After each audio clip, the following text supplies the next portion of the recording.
लोगों का यह हदफ था कि 2030 तक हम जो है ना सारी दुनिया से गुर्बत का क्या कर देंगे, खत्मा कर देंगे। लेकिन इत्तेफाक की बात के पिछले दो चार साल गुजरे हैं, 2 साल जिसको हम कोरोना काल कहते हैं, उन 2 सालों में फिर इस दुनिया की ऐसी कमर तोड़ दी कि फिर इंसान पस्ती की तरफ क्या हो गए, चले गए। अक्सरियत फरमाते हैं, मैं जो स्टडी कर रहा था उसके अंदर मैंने पढ़ा है कि दुनिया के अंदर जो दौलत पाई जाती है उस दौलत का 85% हिस्सा यानी 85%, 85% हिस्सा 10% लोगों के पास में। कितने परसेंट लोगों के पास में? 10% लोगों के पास में।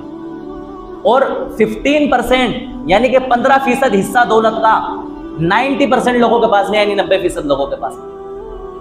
15% दौलत में 90% लोग फायदा उठा रहे हैं और 85% में 10% लोग फायदा उठा रहे हैं। यानी कि दुनिया की अक्सरियत जो दौलत है वो किन लोगों के पास में? सिर्फ 10% लोगों के पास में। अक्सरियत गुर्बत का शिकार।